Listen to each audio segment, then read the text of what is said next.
प्रयागराज स्थित अक्षय वट वृक्ष एक पवित्र और ऐतिहासिक स्थल है, जिसका उल्लेख प्राचीन ग्रंथों में मिलता है। यह वृक्ष त्रिवेणी संगम के पास स्थित है, जहाँ गंगा, यमुना और सरस्वती नदियों का संगम है।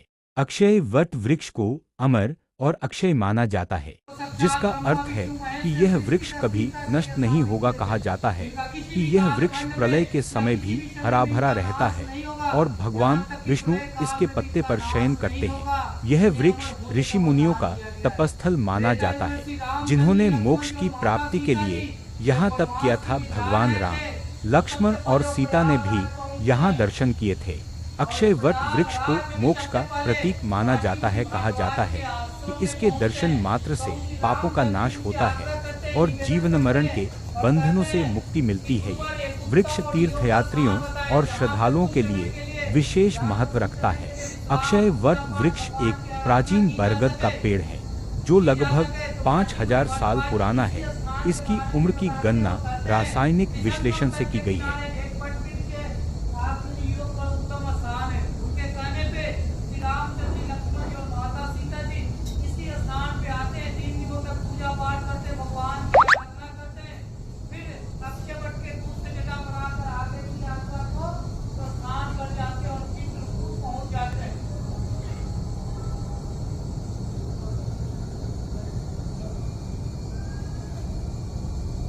जैसे ही साढ़े 11 साल की अवधि चित्रकूट में खत्म हो जाती है, समाप्त हो जाती है, तो फिर पंचवटी चले जाते।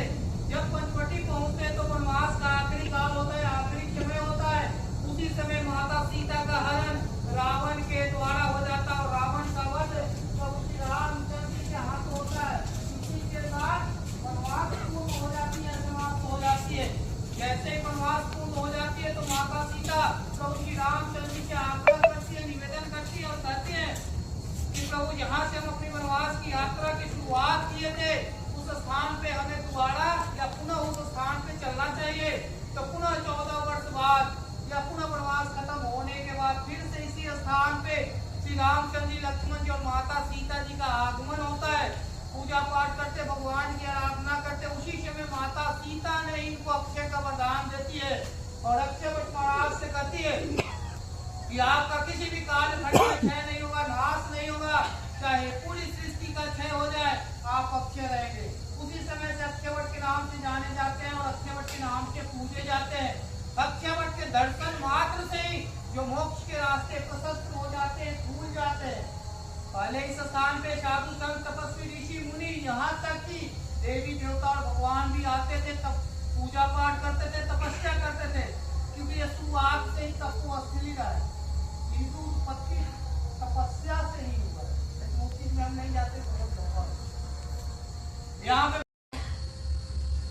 इन अक्षयवट के सारे पत्रों पे, प्रत्येक पत्र पे विष्णु भगवान बाल मुकुंद रूप में शयन कर रहे हैं। चाहे विराजमान कर, इनकी दुआ है, करारविंदम नपदारविंदम मुखारविंदम विनिवेशयन्तम पटस्य पत्रस्य पुकेशयानम बाला मुकुंदम मनुष्यास्मरामि। बीच बीच में इनको क्षय पहुंचाने की बहुत बार कोशिश की गई थी। 17वीं शताब्दी में मुगल बादशाह औरंगजेब के द्वारा लगभग इन्हें 36 बार कटवाए जाते हैं। उसके उपरांत इनमें आग लगा दिया जाता है। बहुत समय तक ये आग में जलते रहते हैं, लेकिन जिनको अक्षय का वरदान मिला उनका क्षय नहीं हो सकता है, नाश नहीं हो सकता है और अपने विशाल रूप में हम लोग को दर्शन दे रहे। बोलिए अक्षय वट महाराज जय।